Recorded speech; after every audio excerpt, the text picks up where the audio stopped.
Kills half its regular users and the world's leading preventable cause of death, claiming over 5.4 million lives annually. Yet, only 5% of the world's population is protected by even one of the recommended 6 comprehensive tobacco control interventions. As smoking declines in wealthy nations, transnational tobacco companies have shifted their focus towards less educated and uncontrolled developing markets. Longevity of the tobacco industry can be defined by era. In 1492, Columbus is greeted by Native Americans with dried tobacco leaves as gifts. Seen as a prized possession, the colonial tobacco market is born. In 1847, Philip Morris opens their first shop in Great Britain. At the time, tobacco products have spread perpetually across the globe. 1916, British American Tobacco Company established itself as one of the world's first multinational corporations through expansion to Shanghai, China. 1967, a Surgeon General definitively links smoking to lung cancer and presents evidence that is causing heart problems. 1970s to 90s, tobacco companies faced with a series of lawsuits, courts limit their advertising and marketing abilities.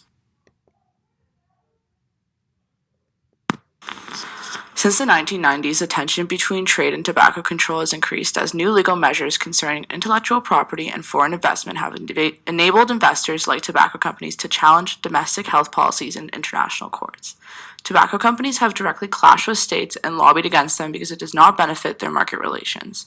The trade disputes are filed in the General Agreement on Tariffs and Trade and the World Trade Organization. Furthermore, tobacco companies will directly challenge public health policies and use a threat of legal action to dissuade governments from implementing tobacco control policies. The trade challenges. Tobacco control groups formed a transnational tobacco control network consisting of health advocates, health organizations, lawyers, academics, and donors so that there is more available information and services on the health effects of tobacco. This network eventually led to the creation of the World Health Organization Framework Convention on Tobacco Control, FCTC. This transnational network has accelerated the implementation of tobacco control policies, and a number of governments are implementing pictorial health warning labels on cigarette packages. This shows that FCTC prioritizes trade first, and it was only formed because of the increasing pressures of governments being bullied by the pressure of tobacco companies' legal teams and overwhelming funds to go through legal battles. The contentious point about trade liberalization, the removal of restrictions of exchange goods between nations, is especially evident in the Philip Morris International versus Uruguay case. In this case, Philip Morris International challenged Uruguay's tobacco control policies in international court because the international trade and investment treaties undermined laws designed to protect societies from the negative effects of tobacco use. Uruguay has one of the highest smoking rates in Latin America, with smoking resulting in 15% of the deaths among people older than 30 years. Under the FCTC, Uruguay enacted tobacco control legislations, including smoke-free areas and advertising bans.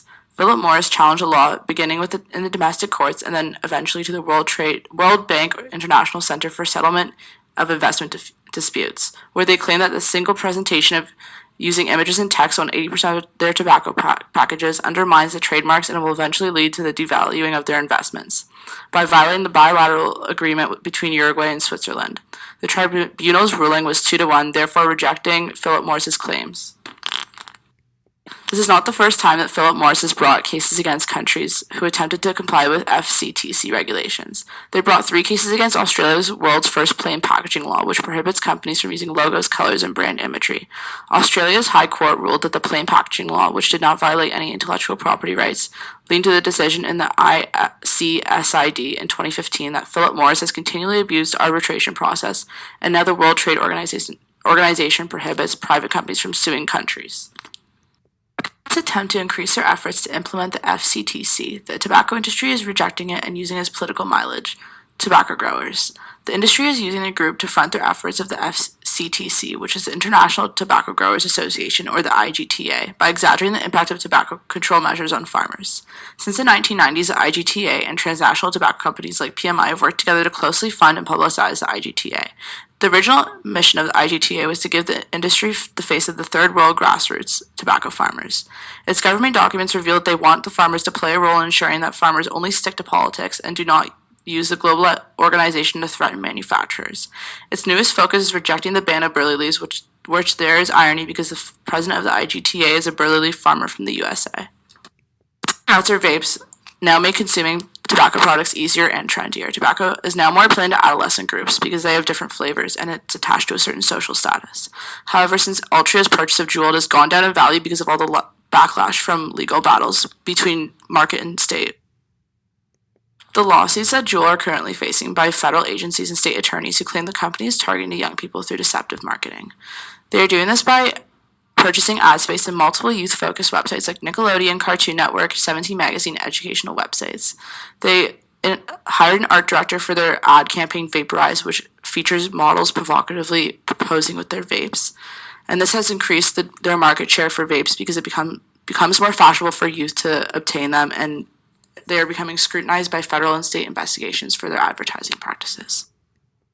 Tobacco will always remain relevant in any type of society because the activities associated with smoking are deemed as cool, therefore enhancing the user's social and market value and creates a lifelong commitment to tobacco.